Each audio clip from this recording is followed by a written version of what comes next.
हे बघा खीर झाली। त्या दिवशी मी तुम्हाला सर्व काही दाखवलं होतं ना, मग तसाच व्हिडिओ राहणार आज, म्हणून मी ते सर्व काही दाखवत नाही, डायरेक्टली बनवलेलं दाखवते। हे बघा ही खीर झालेली आहे। आता इथं भात पण झालेला आहे, भजींचं पीठ केलेलं आहे। इथं या मिरच्या कापलेल्या आहे भज्यांसाठी, आणि रशीचं दळलेलं आहे। हे बघा हे पुरण तयार केलेलं आहे मी, बघा।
बघा मी इथं पुरणपोळी करते। आज अमावस्या, शेवटचं श्राद्ध आहे, मग सकाळपासून नवरात्र लागून जाणार।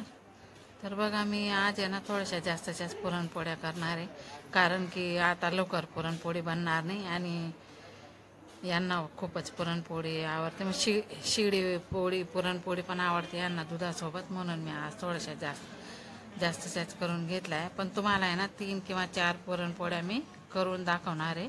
मग तशाच सर्व काय करून घेणार आहे मी, आणि मग घड्या घालताना ते कसे ठेवते, काय ठेवते, आणि ते पण तुम्हाला सर्व काय मी शेअर करणार आहे। चला तर मग लाईक कमेंट करा।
शेवटच्या दिवशी अमावस्याचं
बघा सर्व काही पुरणपोळ्या टाकल्या गेल्या माझ्या.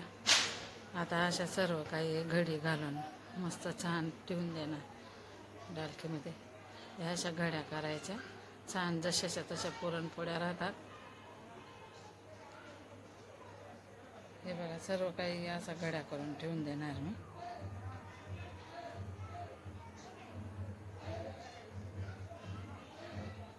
असं पुरणपोळी करायची राहिले का खूपच लवकर उठावं लागतं. सकाळमध्ये पहाटे 4 वाजता उठायचं, आंघोळ वगैरे करायची, डाळ शिजायला टाकली, परत ते पुरण गाळणीने सर्व काय गाळून घेतलं, नंतर मग कणिक केली.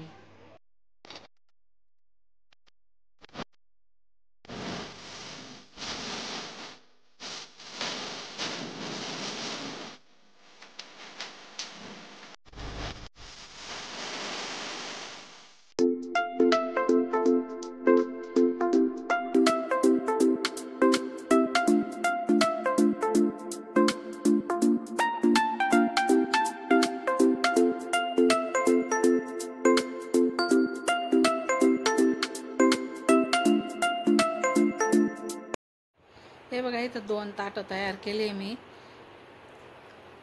हे घास काढण्यासाठी आणि हा ताट देवांसाठी नैवेद्य, आणि हे पितरांसाठी घास काढण्यासाठी. आता मी यांना देते घास काढण्यासाठी. हे बघा इथं देवांना पहिले नैवेद्य देते मी. देवाला नैवेद्य देऊन यांना देते ताट घास काढण्यासाठी. हे बघा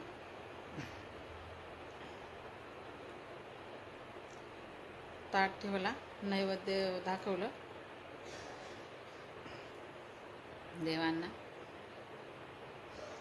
आता हे बघा इथं सर्व काही बनवून मग दाखवते मी, कारण की तेव्हा जसा व्हिडिओ मी आधी टाकलेला आहे ना तसाच व्हिडिओ आहे हा, म्हणून मी सर्व काही बनवताना दाखवलं नाही, डायरेक्टली तुम्हाला बनवलेलं दाखवते. कुरड्या, पापड, खीर, रशी सर्व काही. इथं घास पण टाकायला आले मी वरती. हे घास टाकायचं पण दाखवलं असतं मी, पण व्हिडिओ खूपच मोठा झाला असता म्हणून मी टाकलेलं दाखवलं. हे आता जेवणला बसले घास टाकून आले नंतर.